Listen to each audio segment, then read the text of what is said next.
بسم اللہ الرحمن الرحیم۔ السلام علیکم۔ آپ دیکھ رہے ہیں کہانیوں کا محل۔ اگر آپ ہمارے چینل پر نئے ہیں تو اس کو سبسکرائب کر لیں تاکہ ہماری ہر نئی آنے والی ویڈیو کا نوٹیفیکیشن آپ کو ملتا رہے۔ ٹھنڈ اتنی زیادہ تھی کہ جسم کے آر پار ہو رہی تھی، اور وہ تو ایک پہاڑی علاقہ تھا، وہاں تو حد سے زیادہ سردی تھی۔ میں گاڑی چلاتے ہوئے ادھر ادھر خوبصورت علاقے کا جائزہ بھی لے رہا تھا۔ میں اس پہاڑی علاقے میں پہلی بار آیا تھا، اس لیے ابھی تک قدرتی حسن سے ناشنا تھا۔ شہر سے کافی دور یہ پہاڑی خوبصورت علاقہ واقعی بہت خوبصورت تھا۔ خوبصورت لمبے لمبے درخت، پہاڑوں کی تہہ پر جمی سفید برف اس علاقے کی خوبصورتی میں چار چاند لگا رہے تھے۔ میں اپنے ایک دوست کی شادی پہ جا رہا تھا، حالانکہ میرا ایسا کوئی ارادہ نہیں تھا، مگر اس کی حد سے زیادہ اصرار پر مجھے مجبوراً یہ فیصلہ کرنا پڑا۔ سڑک بھی سنسان تھی، ہر طرف خاموشی نے قبضہ جما رکھا تھا۔ پرندوں کی چہچہاہٹ اس خاموشی کو توڑنے کی ناکام کوشش کر رہی تھی۔ اچانک بیچ سڑک پہ میری گاڑی بند ہو گئی تو مجبوراً مجھے گاڑی سے نیچے اترنا ہی پڑا۔ میں کوئی پروفیشنل میکینک نہیں تھا، لیکن گاڑی کی چھوٹی موٹی پرابلم بڑے لمبے وقفے کے بعد بہرحال میں ٹھیک کر ہی لیتا تھا۔ مگر اس دن عجیب بات یہ ہوئی کہ گاڑی کی بظاہر ہر شے ٹھیک تھی، کہیں کوئی خرابی نظر نہیں آئی۔ گاڑی بند ہونے کی وجہ میری سمجھ سے تو بالاتر تھا۔ کافی دیر جدوجہد کرنے کے بعد میں اس نتیجے پہ پہنچا کہ گاڑی میں کوئی بڑی خرابی ہو گئی ہوگی جو میں اگلے 100 زندگیوں تک بھی ٹھیک نہیں کر سکتا۔ اجنبی علاقہ تھا، اجنبی راستے تھے، میں تو یہاں کسی بھی شے سے واقف نہ تھا۔ اگر کہیں کوئی موٹر ورکشاپ وغیرہ تھا تو وہ بھی میرے علم میں نہ تھا۔ ایسے میں میرے پاس صرف ایک ہی آپشن تھا، میں اپنے دوست کو کال کر کے اس سارے مسئلے سے آگاہ کروں۔ لیکن سب سے بڑی عجیب بات تو یہ تھی کہ مجھے خود نہیں پتہ تھا اس وقت میں کہاں کس جگہ کھڑا ہوں، اور اگر دوست نے پوچھ لیا کہ میں کہاں ہوں، کس طرف ہوں، تو میں اسے کم از کم یہ تو نہیں کہہ سکتا تھا کہ میں بیچ سڑک پہ لمبے درختوں کے پاس کھڑا ہوں، کیونکہ یہ کوئی غیر معمولی نشانی نہ تھی۔ ہر طرف ایک جیسے درخت، ایک جیسے پہاڑ تھے۔ ابھی میں اس کشمکش میں ہی تھا کہ میں نے اپنے پیچھے قدموں کی چانپ سنی۔ میں نے گردن گھما کر پیچھے دیکھا تو 2 نوجوان لڑکے میری طرف ہی آ رہے تھے۔ مجھے حیرت ہوئی، کیونکہ ابھی تھوڑی دیر پہلے یہاں انسان تو کیا کسی جانور تک کا کوئی وجود نہ تھا، اور ایسے میں ان دونوں نے آ کر مجھے سلام کیا۔ سلام کا جواب دینے کے بعد انہوں نے گاڑی کا مسئلہ پوچھا تو میں نے بھی اختیار دے دیا۔ پھر ان میں سے ایک لڑکا گاڑی چیک کرنے لگا، اور حیرت کی بات یہ تھی 2 منٹ میں ہی گاڑی بالکل صحیح سلامت ہو گئی۔ آپ کا نام کیا ہے بھائی؟ میں گاڑی ڈرائیو کر رہا تھا، وہ دونوں لڑکے پیچھے بیٹھے ہوئے تھے۔ انہیں بھی اسی علاقے تک جانا تھا جہاں میں جا رہا تھا۔ انہوں نے مجھ سے لفٹ مانگی۔ اب انہوں نے میری گاڑی کا مسئلہ حل کر دیا تھا، ایسے میں ان کو انکار کرنا انسان کے خلاف تھا، اس لیے میں نے ان دونوں کو لفٹ دے دی۔ امجد، میں نے جواب دیا۔ میرا نام ارسلان ہے اور اس کا نام آصف۔ اس لڑکے نے خود ہی اپنا تعارف کرایا۔ آپ اس گاؤں میں پہلی بار آ رہے ہیں؟ ارسلان نے ایک اور سوال کیا۔ ہاں، میں نے اس بار بھی ایک لفظ کا جواب دیا۔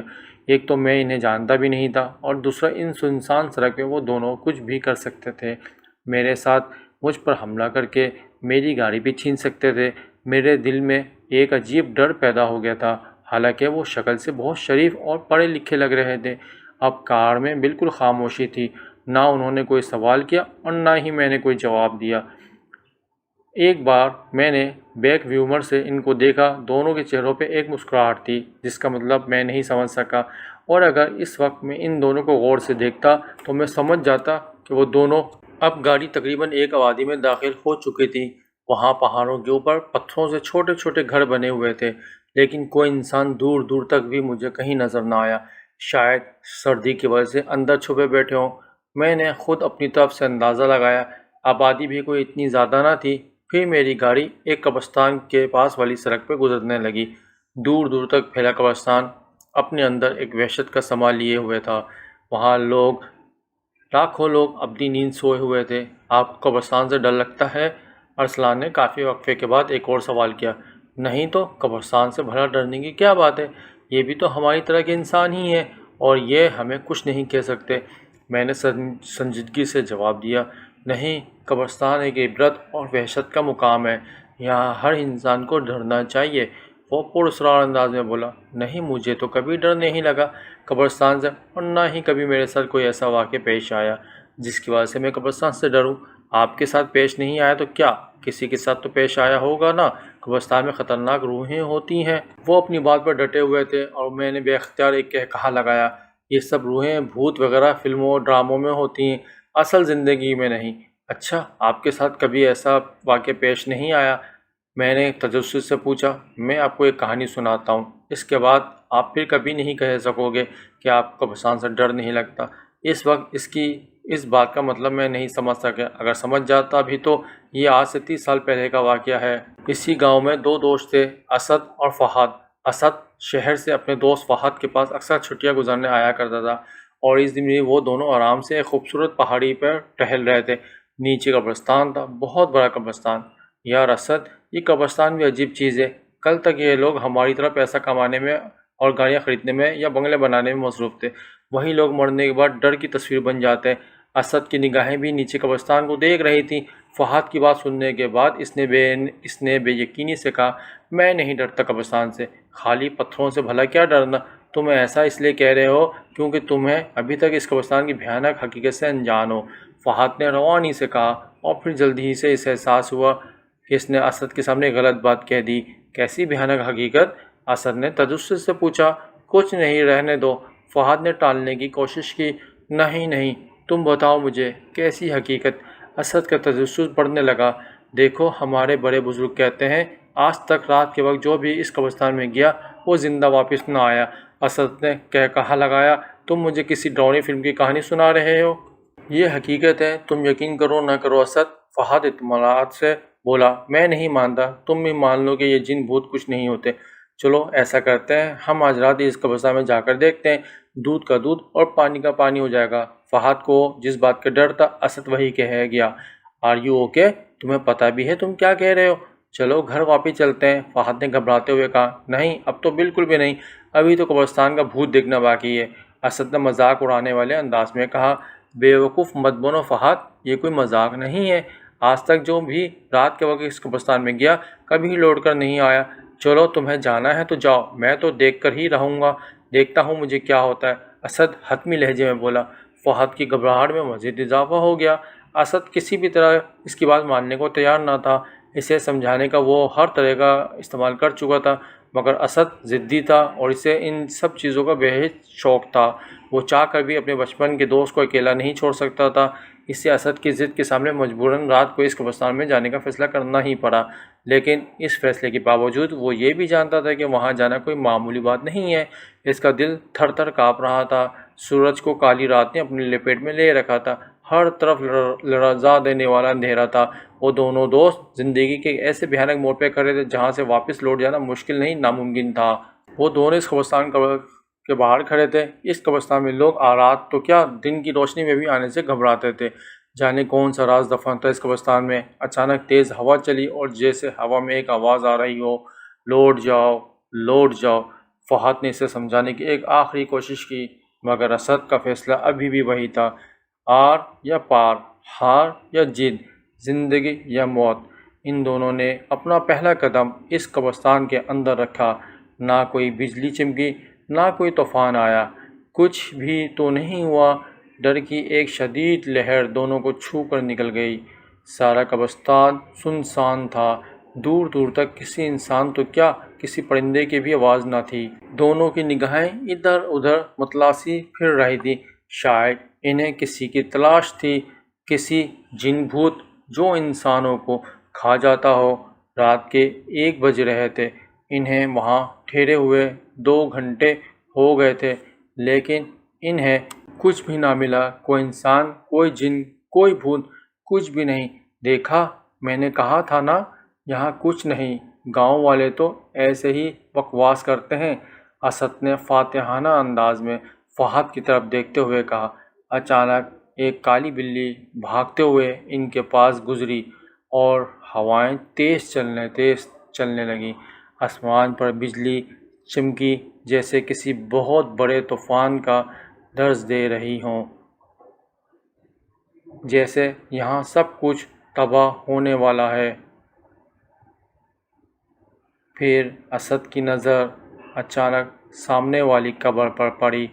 قبر سے ایک سفید داڑھی والا انسان، جس نے سفید رنگ کے کپڑے پہنے ہوئے تھے، نکل رہا تھا۔ یا اللہ، یہ کیا ہے؟ یہ کوئی خواب نہیں، ایک حقیقت تھی۔ وہ سب سچ تھا۔ فہد کے دل میں شدید خواہش پیدا ہوئی، کاش وہ کوئی خواب دیکھ رہا ہو، کاش یہ سب جھوٹ ہو، لیکن ایسا کچھ نہ تھا۔ وہ سفید کپڑوں والا آدمی سامنے ہی کھڑا تھا، لیکن اچانک وہ غائب ہو گیا۔ نہ جانے کہاں چلا گیا۔ کون تھا وہ اور کیا چاہتا تھا؟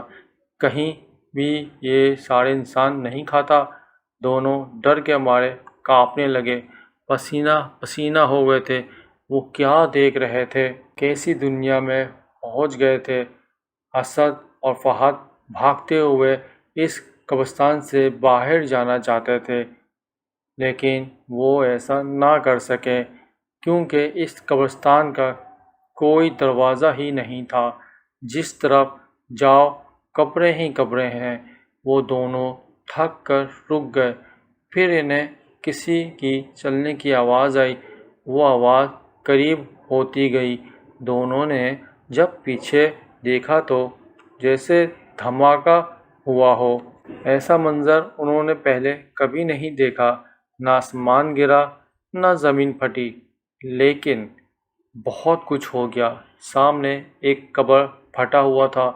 اس میں ایک مردہ لیٹا ہوا تھا اور اس کے پاس ایک سفید بڑی دانتوں والی بوڑھی عورت اس مردے کا خون پی رہی تھی۔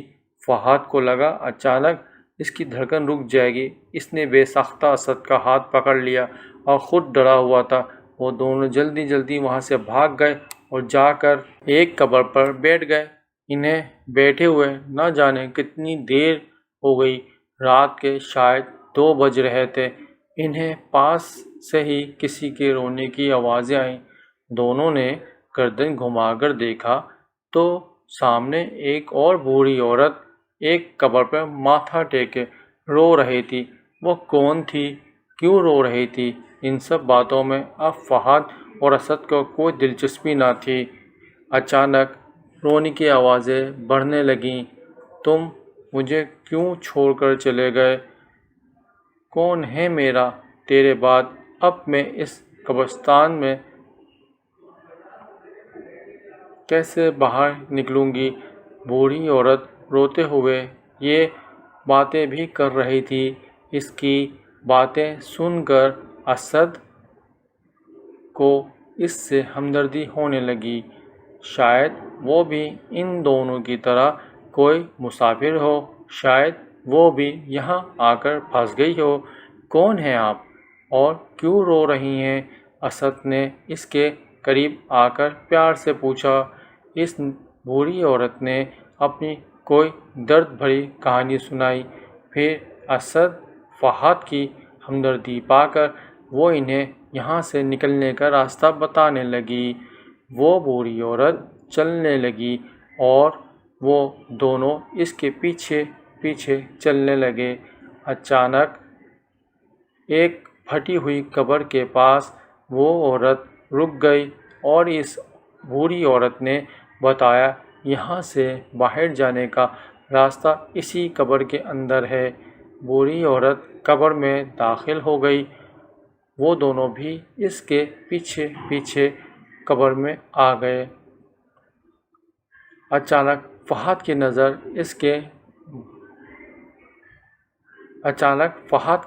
اس کے پاؤں پر پڑی۔ اس کے تو جیسے جسم کا خون سوکھ گیا۔ اس کے پاؤں الٹے تھے، مطلب وہ کوئی انسان نہیں بلکہ بدرو تھی۔ وہ دونوں جتنا تیز بھاگ سکتے تھے بھاگے، لیکن انہیں اپنے پیچھے اس عورت کے کہا سنائی دیے، ایک منٹ گاڑی روکیں۔ میں احمد کی آواز پر چونک گیا۔ میں نے بریک لگا دی۔ احمد گاڑی سے اتر کر سامنے سڑک پہ لگے پانی کے نلکے سے پانی پی رہا تھا۔ مجھے بھی پیاس کا احساس ہوا، گلا سوکھ رہا تھا۔ میں نے بھی گاڑی سے اتر کر پانی پیا، لیکن میری ساری توجہ اس وقت اس کہانی پر تھی جو احمد مجھے سنا رہا تھا۔ گاڑی میں واپس بیٹھ کر میں نے تجسس سے ارسلان کو ایک بار پھر وہ واقعہ سنانے کو کہا۔ وہ ایک بار پھر شروع ہو چکا تھا۔ وہ دونوں وہاں سے بھاگ کر اس بھیانک قبرستان سے باہر نکلنا چاہتے تھے۔ ہوائیں تیز تیز چلنے لگی۔ رات کی تاریکی اور زیادہ گہری ہو گئی۔ قبرستان سے طرح طرح کی آوازیں سنائی دے رہی تھیں۔